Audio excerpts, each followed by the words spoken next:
Please laugh with me. When they asked me to speak about HIV and lifting up the living, I had to ask them to be a bit more specific. That felt like such a general request, and I feel like I could go on for days about such a topic.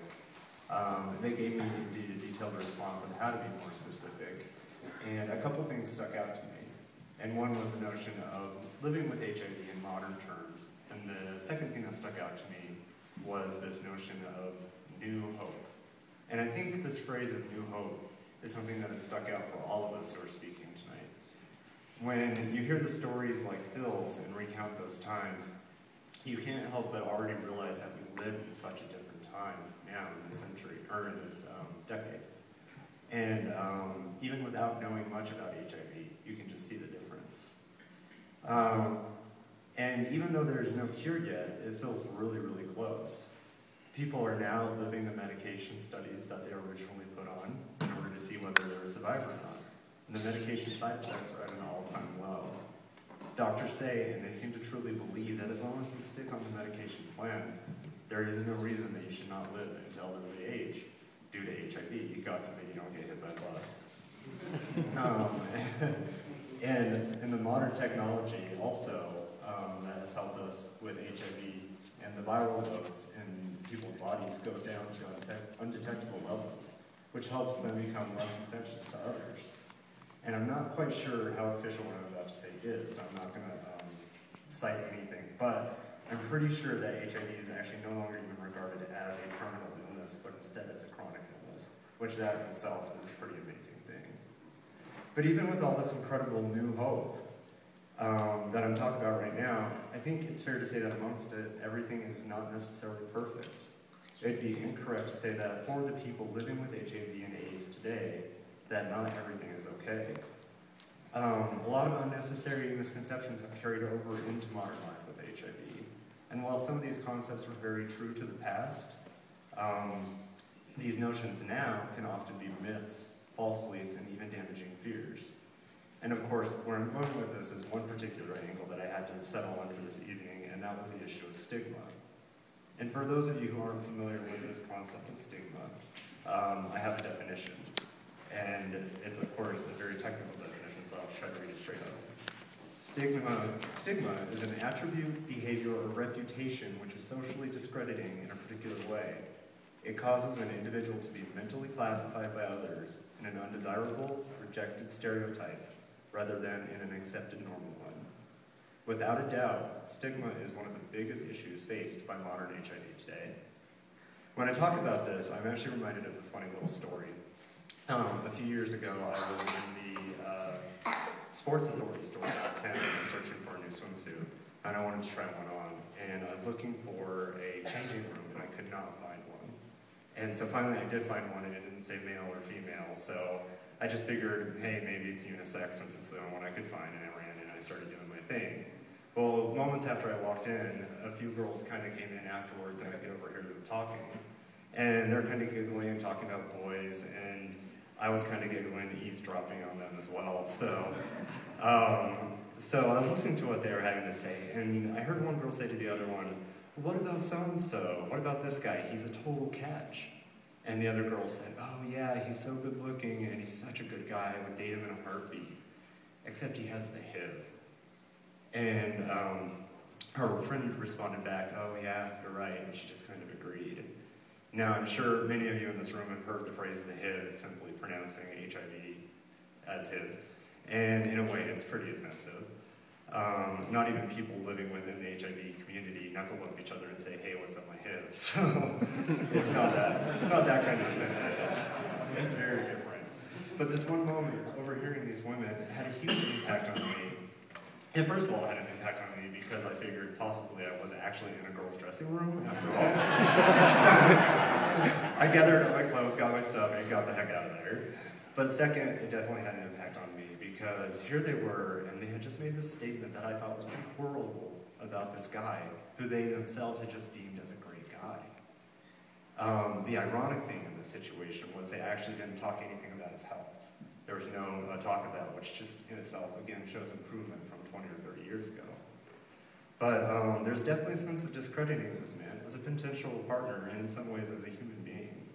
This moment, as simple as it was a huge reflection of the problems for modern HIV and AIDS. For a lot of people in our nation, in the United States, HIV is no longer killing their bodies, but instead it is killing their spirits.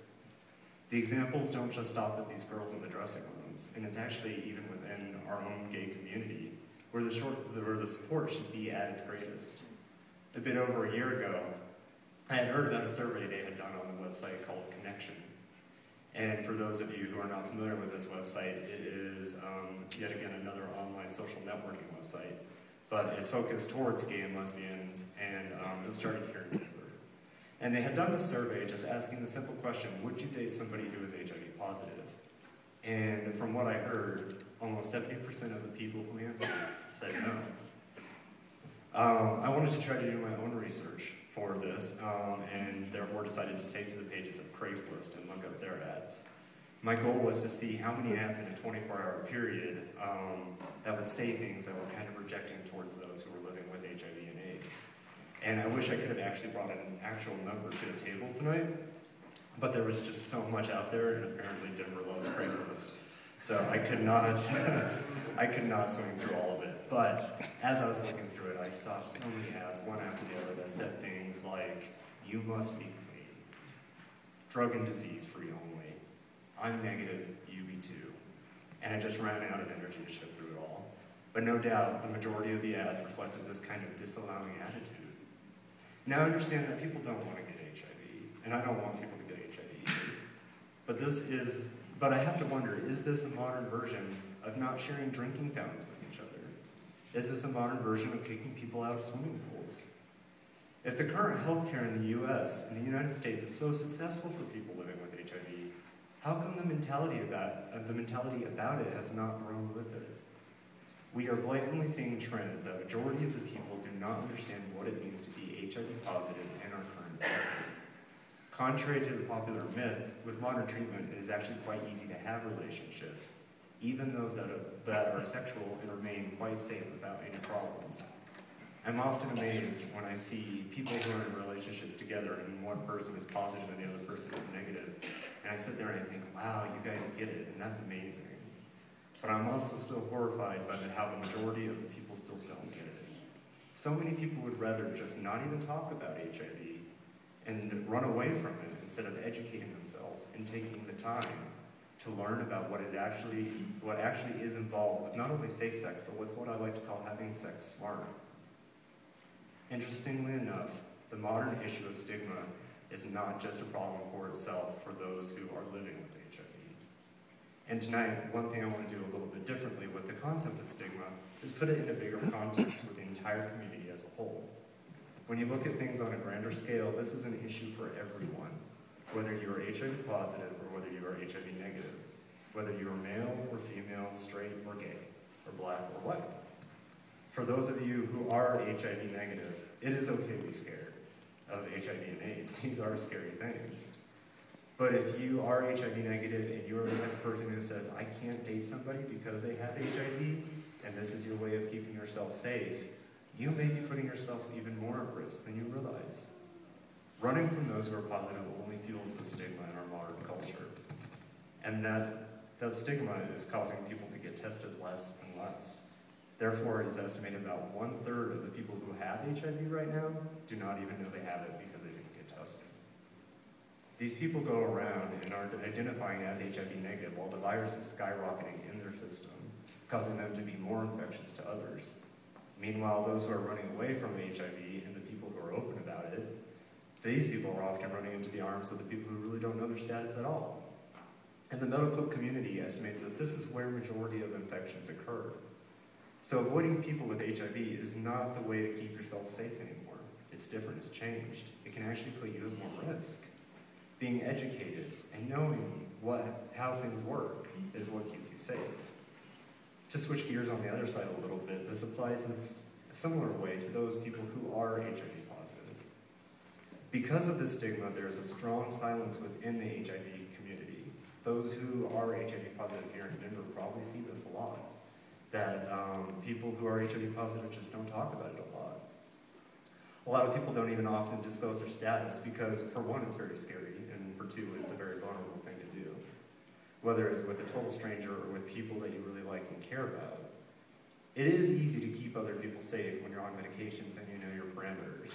Therefore, some people think it's not necessary to talk about it unless there's an absolute reason to. But while this might feel safe emotionally for people who are HIV positive, you might be doing yourself a huge disservice for you.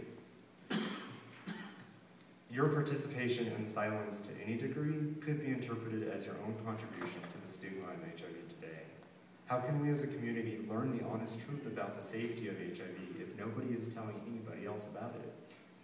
How can we as a community be aware of how present it actually is among us if nobody is willing to step forward and say, hey, I'm dealing with this and I'm okay and we'll be okay? The stigma and the fear are causing all of us to get stuck in these cycles. People don't want to disclose their status. Then people aren't aware of the modern advances in HIV, and they're still so scared that they are rejecting other people. And because people get rejected, people are either hiding or they're not getting tested. And then HIV transmission occurs and the cycle happens all over again. Now at this point, it probably seems like I've taken the issue of lifting people up to a darker place, and that's not my intention. But this is actually where things kind of get exciting. I'm going to jump back to that phrase that I mentioned earlier, that phrase of new hope. With the improvements in medical technology, there is a vast improvement in the known cases of HIV transmission. The main hindrance we face in this day and age is the mentality and attitude in regards to HIV and AIDS.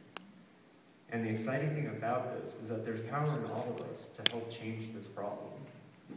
To those of you who are HIV negative in here today, it is okay to be scared. But don't hide under a rug, and don't run away, whether it is from a friend, a relationship, or just even a hookup. Unlike 20 or 30 years ago, your fears could be putting you at risk instead of keeping you safe. So if you come face to face with this disease, stick around and let it be a teachable moment for you. Trust me, and I would not say this if I felt like there was any risk of you getting an infection in this process. To those of you here who are HIV positive, I know it's hard, but if you want it to get better, you may have to do some work too.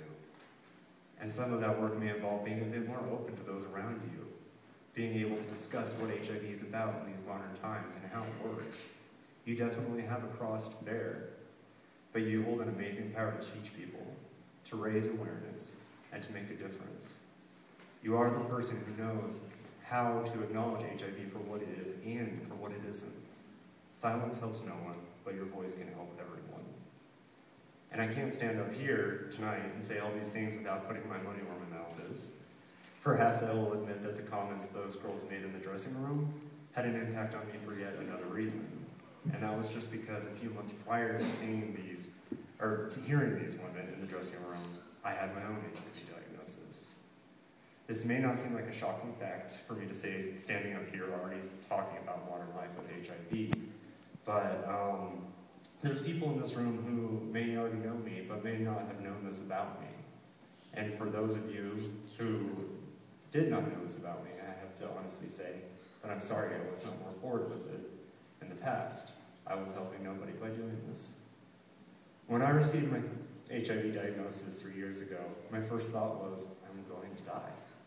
Maybe not today, maybe not tomorrow, but within 20 years, I will die. As to where I got the maximum number of 20 years, I have no idea. But once I learned that I wasn't actually going to die, and the fact that I would stay healthy, my next thought was, no one is ever going to love me again. Now, luckily, this is not true either.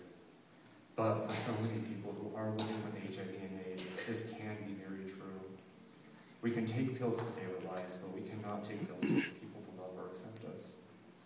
So tonight, on December 1st, World AIDS Day 2010, I'm asking everyone, whether you are HIV positive or negative, to step up to the same plate and make a difference for our community. We all can simply help lift up those who are living with HIV by doing different things, learning, teaching, talking, accepting, embracing, touching, feeling, kissing, understanding, and living. We are in an age of new hope. So let's take this great thing and all these great improvements and make them even